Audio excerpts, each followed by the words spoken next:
Vous est-il déjà arrivé de sentir que quelqu'un vous suivait dans un endroit vide? C'est ce qui m'est arrivé la première fois que j'ai pris cet escalier. Je vivais dans un vieil immeuble, délabré, avec un couloir sombre et un escalier en bois qui craquait à chaque pas. Rien de vraiment effrayant, du moins en apparence. Mais dès ma première nuit, j'ai remarqué quelque chose d'étrange. Chaque fois que je montais les marches, il y en avait une de trop.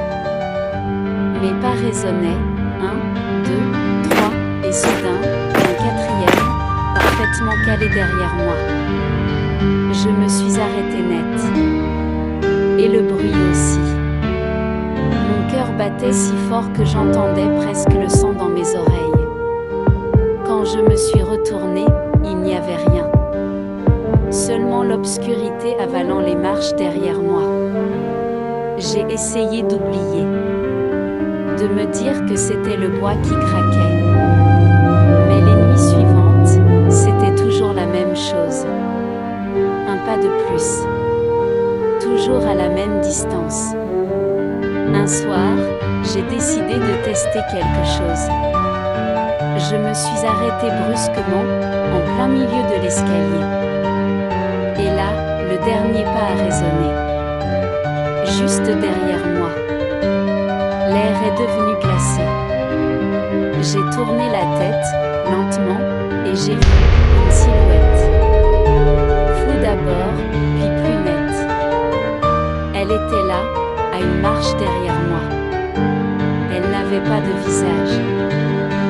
Rien. Seulement une peau pâle, lisse, tendue, comme si on avait effacé ses traits. Ses mains se sont levées, longues, osseuses, et l'une d'elles s'est posée sur mon épaule.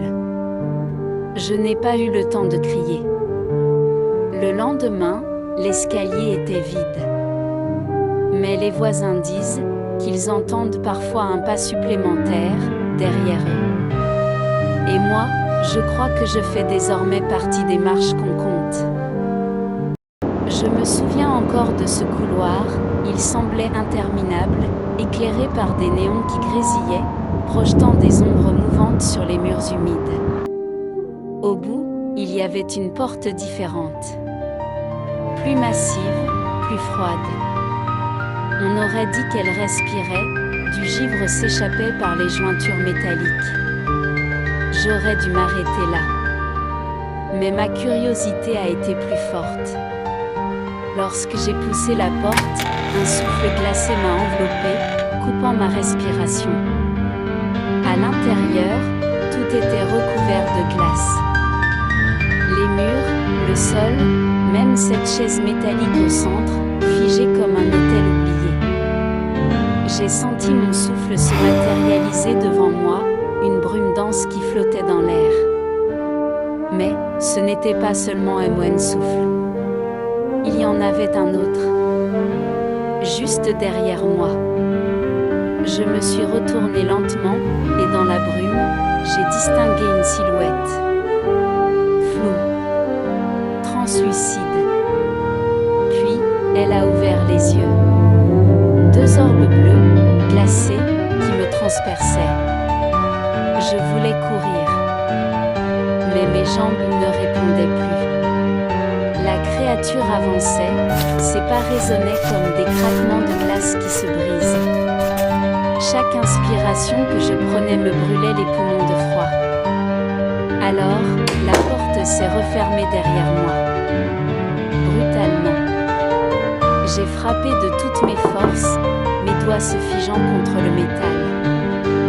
La glace grimpait le long de ma peau, s'infiltrait sous mes ongles, gelait mon sang. La dernière chose que j'ai vue, c'est mon propre reflet dans la paroi gelée de la porte. Et derrière moi, le monstre, qui souriait. Quand j'ai emménagé dans cet appartement, je ne cherchais qu'une chose, le silence. J'avais quitté la ville, les klaxons, les cris, la foule, ici, tout semblait mort. Et c'est exactement ce que je voulais. Le premier soir, j'ai remarqué que le mur, juste à côté de mon lit, était fissuré.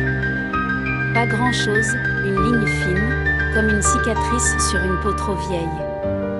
Mais je n'y ai pas prêté attention. J'étais épuisée.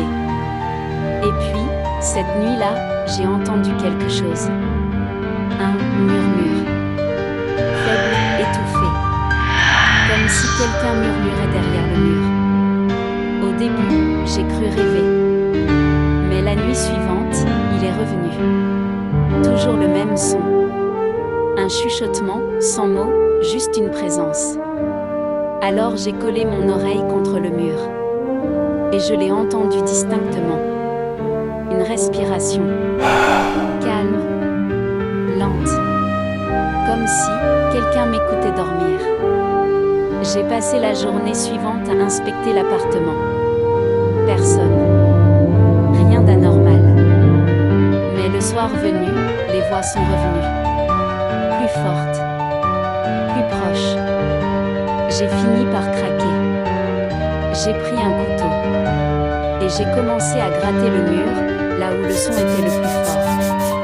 Le plâtre s'est effrité sous mes doigts. Une odeur de poussière et de quelque chose d'humide s'en est dégagé. Puis, j'ai vu le trou. Un petit trou noir, comme une bouche ouverte dans le mur. J'ai pris ma lampe torche et j'ai regardé à l'intérieur. Il y avait un œil. Un œil humain qui me fixait. Il a bougé. Il a cligné. J'ai reculé. J'ai voulu fuir. Mais le mur a bougé. Je te jure qu'il a bougé. Comme s'il respirait. Le plâtre se soulevait doucement, se contractait, à chaque souffle. Je n'ai pas dormi cette nuit-là. Au matin, je suis partie en courant. Je n'ai rien emporté. Je voulais juste fuir. Mais, il y a une chose que je n'avais pas remarquée. Avant de claquer la porte, j'ai tourné la tête. Et sur le mur, juste au-dessus de mon lit, il y avait mon visage. Imprimé dans le plâtre. Les yeux grands ouverts. Et une bouche tordue, comme si je criais encore. Le mur ne chuchote plus. Parce qu'il m'écoute maintenant. Je me souviens encore de cette nuit. Froide. Vide. Et surtout, interminable. Il était presque 2 heures du matin. Le dernier bus devait passer à 2h10. Je ne devais pas être là. Mais j'avais raté le précédent, et marcher jusque chez moi m'aurait pris des heures. L'abribus tremblait sous le vent. La pluie dessinait des rivières sur le bitume, et le néon au-dessus de moi clignotait, comme s'il voulait s'éteindre à tout moment. Puis, je l'ai vu. Au loin, 2 phares jaunes, qui déchiraient le brouillard. Le bus roulait lentement, beaucoup trop lentement, comme s'il hésitait à venir jusqu'à moi. Quand il s'est arrêté, les portes se sont ouvertes dans un grincement. Aucune voix, aucun son.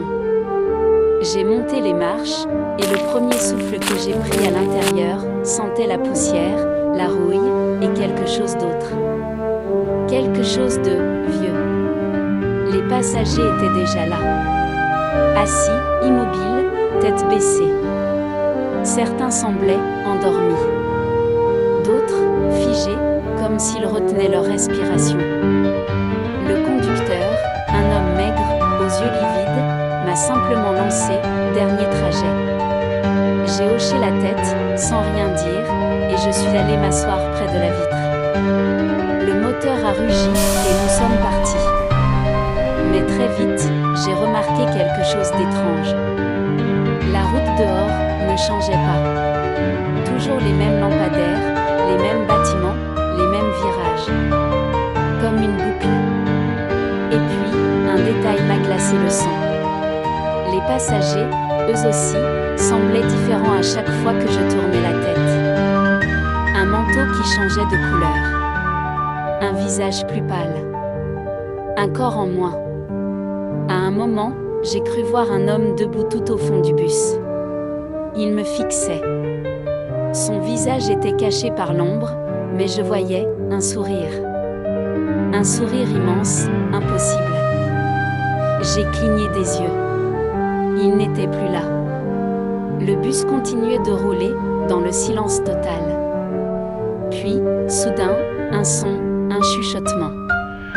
Juste derrière moi. Un murmure à peine audible, « Tu n'aurais pas dû monter ».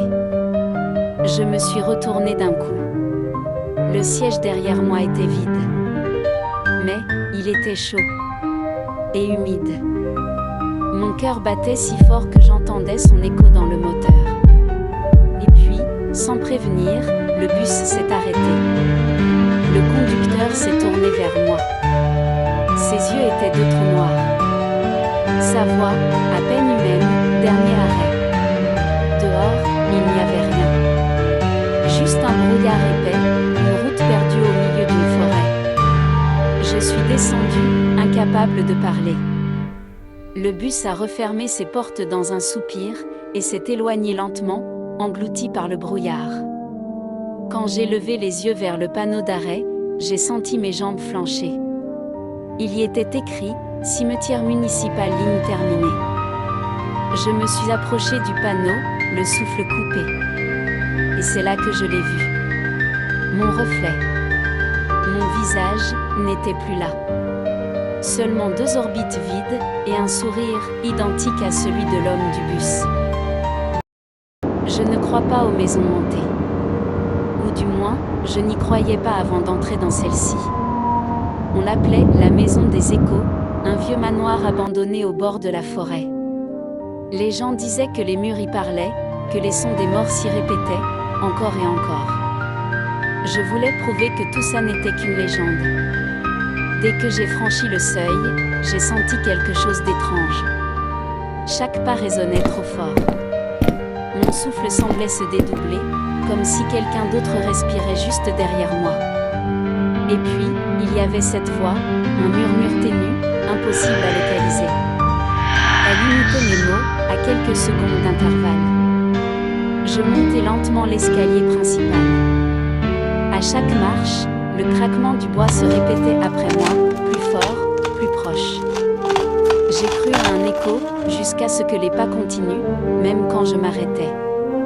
Quelqu'un me suivait. Je me suis retournée, la lampe tremblante, personne. Juste les murs fissurés et un couloir sans fin. Dans la grande salle, les portraits semblaient m'observer. Quand j'ai parlé à voix haute, j'ai entendu ma propre voix me répondre. Pas en même temps. Non, quelques secondes plus tard, déformée, étirée, plus grave. Elle répétait mes mots comme une chose qui essayait de se souvenir du langage humain. Et quand j'ai dit « Qui est là ?», elle a répondu « C'est toi ». Le sol vibrait. Les murs palpitaient doucement, comme s'ils respiraient. Des échos de voix, cris, pleurs, rires étouffés résonnaient tout autour. Je compris alors que cette maison emprisonnait les sons, les âmes, les souvenirs. Et que chaque bruit que j'avais fait, chaque mot que j'avais prononcé était déjà devenu un écho parmi les autres. Je me suis précipitée vers la porte d'entrée, mais elle n'était plus là. Le couloir s'étirait à l'infini, répétant mes pas, mes gémissements. Puis une voix, juste derrière moi, parfaitement identique à la mienne, a murmuré « Tu fais maintenant partie de nous ». Et soudain, le silence. Un silence, si profond qu'il m'a avalé. Si vous passez un jour devant cette maison, écoutez bien. Peut-être entendrez-vous ma voix, perdue quelque part, dans les murs de la maison des échos.